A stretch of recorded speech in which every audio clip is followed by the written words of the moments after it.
Hi, everybody. Welcome. As we look at the severe threat for the overnight tonight, we still have an enhanced risk, and that threat will continue right on until about midnight. And so I just want to put you a little bit of an ease. After midnight, it does look to settle down a little bit, but I can't rule out some isolated severe storms. So make sure you have a way to get those watches and warnings and be able to wake you up if you happen to fall asleep. In addition to that, we've got a lot of flash flood warnings out, all in the red. Currently, we have flood watch and flooded warnings out in the light shaded green for all the streams and rivers nearby. But again, flash flood warnings may end up just kind of filling in right over the area, as we are expecting an additional. We've already had about 4 inches of rain, maybe a little more than that in some spots.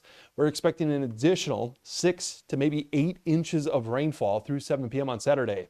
So when we look at, say, we've already had 4, we're picking up another 6.5, 7, 8 inches. That's going to push us well over 10 inches. Well, that's the most we've ever seen in a 5-day period. To put this number into perspective, we've never had this much rainfall before. Another interesting thing is that we have a high risk category of flash flooding issued by the Weather Prediction Center. So this is kind of a different threat scale. It's a level 4 out of 4 for a high risk. Very rare do they even issue those. And not only one, but tomorrow, Friday night, we have another one. Now, technically, that's on our doorstep to the west, but nonetheless, we have 2 in a row. And then Saturday, right over us again, we have 3 consecutive high-risk days being issued by the Weather Prediction Center. So they never have done this with a subtropical system. The last time they did this was with tropical system, and guess what? It was Hurricane Helene. You remember Hurricane Helene that just wiped out North Carolina? So that's how serious this is. Before that was Hurricane Debbie that wiped out a lot of areas. So now we have it over us for a subtropical system. The training of storms continues. Friday, we do have technically an enhanced risk. I will say this, we might catch our breath a little bit here tomorrow.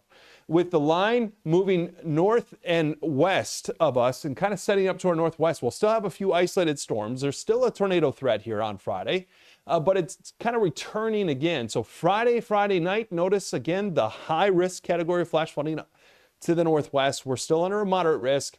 And then it returns again Saturday. Saturday's a little more concerning for severe weather, I think. When I look at the whole setup, I'm a little more concerned Saturday for us than I am tomorrow. So that could be some good news. But rainfall amounts, just overall, what in the world? Honestly, just this rain is just unbelievable. 10 to 15 inches, maybe all things said and done when we add everything up. Just incredible amounts of rain. So again, it kind of lifts up there to the northwest a little bit tomorrow. Returns again Friday night, Saturday.